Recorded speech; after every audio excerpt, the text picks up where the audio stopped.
गांव के किनारे एक छोटे से पहाड़ी रास्ते पर बंटी अकेला चल रहा था।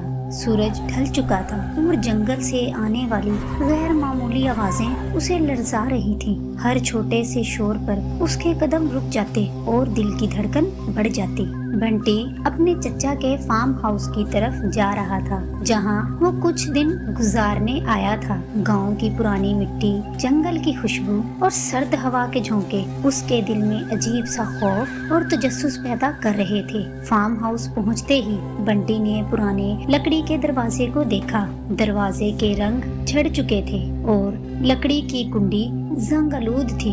जब उसने दरवाजे की कुंडी बजाई तो अंदर से कोई आवाज न आई। गांव का सन्नाटा इसे और भी डरा रहा था। थोड़ी देर बाद दरवाजे के करीब एक बूढ़ी औरत नमूदार हुई। उसका चेहरा झुर्रियों से भरा हुआ, आंखें थकी हुई। बंटी, तुम यहाँ क्यों आए हो? ये रात खतरनाक है, उस बूढ़ी औरत ने कहा। बंटी ने हिम्मत करके कहा, मैं यहाँ महज फार्म हाउस देखने आया हूँ और कुछ दिन रहकर सुकून हासिल करना चाहता हूँ। बूढ़ी औरत, जो दरअसल फार्म हाउस की पुरानी देखभाल करने वाली दादी जी थी। बूढ़ी औरत ने इसे अंदर ले जाकर एक कमरे में बंद कर दिया।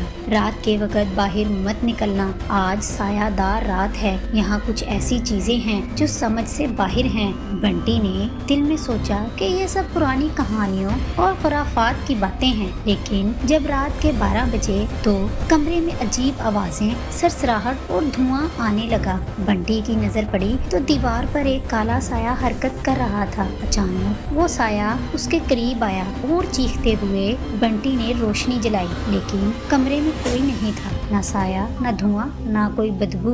दूसरे कमरे से अजीब हंसी सुनाई दी, जैसे कोई वहाँ मौजूद हो। बंटी ने हिम्मत करके देखा तो एक छोटी सी परछाई खिड़की के पास खड़ी थी, जो इंसानी शक्ल की थी, मगर आंखें मुकम्मल स्याह और चमकदार थीं। उसी वक्त दादी जी ने बाहर से जोर जोर से मंत्र पढ़ना शुरू किया और आग में लीमू, मिर्च और नारियल डाला और ताकतवर मंत्र की आवाजें बुलंद की। आत्मा ने एकदम चीख मारी और बंटी की तरफ छलांग लगाई, लेकिन जैसे ही दादी के मंत्र की आवाज कमरे में गूंजी, आत्मा धुआं बनके कमरे के एक कोने में गिर गई और चीखती हुई गायब हो गई। दादी ने बंटी को फौरन अपने पास बिठाया और कहा, ये सब कुछ बंटी के दादा के जमाने से शुरू हुआ था, एक पुरानी लानत के सबब। हर चंद साल बाद एक भटकती हुई आत्मा फार्म हाउस की हिफाजत करने वाले खानदान के किसी फर्द को अपनी गिरफ्त में ले लेती थी। बेटा, ये आत्मा तुम्हें नुकसान पहुंचाने वाली थी। ये हर चंद साल बाद हमारे खानदान पर लानत के तौर पर लौटती है। मैंने अपने आप को इसके सामने कुर्बान करके उसे रोका।